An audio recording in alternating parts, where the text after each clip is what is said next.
Hello friends, today we're going to be doing a review for the QBU-88 DMR. That's a Designated Marksman Rifle. You can use this with all your kits.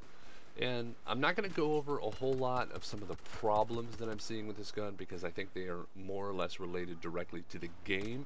I have done another video on some of those problems and I'll have that link in the description below, and I highly recommend you watch it.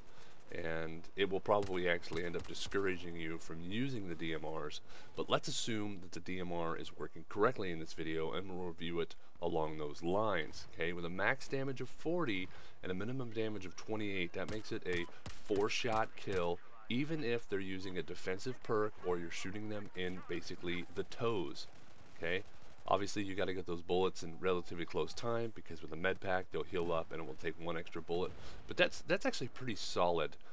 It's got a decent rate of fire with the current loadout, the FLIR, 2x optic. That's the infrared, so you can see through smoke, which comes in really handy, and that plays to one of the strong suits of this weapon.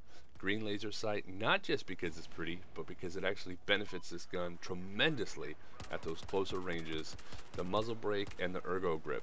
Basically what you have here is a solid performing up close weapon, a solid performing medium range weapon, and a decent longer range weapon.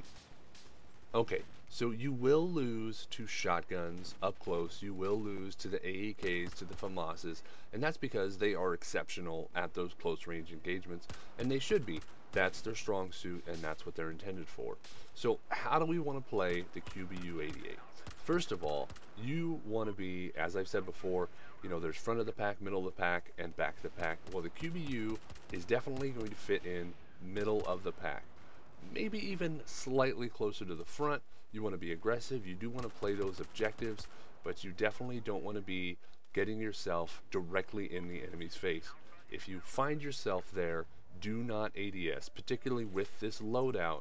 You're gonna want to spam that hip fire. It's pretty solid, nice tight grouping, not as tight as you're going to get with some of the other weapons, but considering the time it'll take you to ADS, you're almost certainly going to be better off hip firing than you would ADS with this weapon at closer ranges, something about 10 meters or so. After that, we're doing really well with this weapon. We're getting the drop on people. I don't know if you are like me and you have a little bit of a harder time identifying people at ranges. Visually, it's just a little bit harder for me to see people, and this scope, while you might call it cheap, is very helpful to me, particularly when it's actually working and people are glowing white. It's easier for me to see, easier for me to acquire my target, and I highly recommend it. Okay, so since we're playing medium range, since we're that middle of the pack and we're trying to clear out people, but we still want to get on those flags to be helpful to our team, there's a couple things you're going to want to be focusing on here. Number one, your primary purpose is going to be to mop up the site so that those close range guys can move in. If they don't, then as soon as you kill everybody you can see, now it's your opportunity to move onto the site, get on that flag. Same with an MCOM. You should not be the guy that has to arm the MCOM. You can be, and the weapon is somewhat decent for that, but definitely not its intended purpose.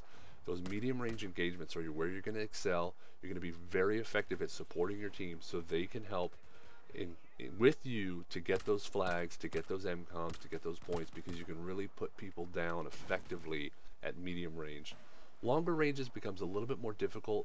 This scope isn't the best for longer ranges. The further out they get, the less defined and white hot people are in your scope, so it does make shooting at ranges a little bit more difficult. If you want to throw on a little bit higher optic, you're probably going to get a more solid performance at longer ranges, but your ability at medium range honestly is probably going to suffer a little bit for it. Now in terms of how you're going to fire this weapon, of course up close it turns into a spam cannon where you just click as fast as you can pointing at the bad guy that you want to die. But at those medium ranges you want to slow it down just a little bit, more of a tap, tap, tap, tap, tap, until you get the feel of it down to where you can perfect that tap to where your bullets are almost hitting the exact same spot every time each tap. And this is really the best loadout I've found for the fastest rate of fire that's accurate with this weapon. You don't want to just necessarily spam it as fast as you can and go tap, tap, tap, tap, tap at longer ranges, because you're just not going to hit your target after the first bullet, maybe two. So That's what you want to do, and really that's what I have for you guys in this video. Once again, I want to thank you for subscribing in advance. I hope to have more videos out for you, more live gameplay. I hope you guys are enjoying these. Go ahead and hit that like button, also very much appreciated. God bless, guys, and go kill people with the DMR of Doom.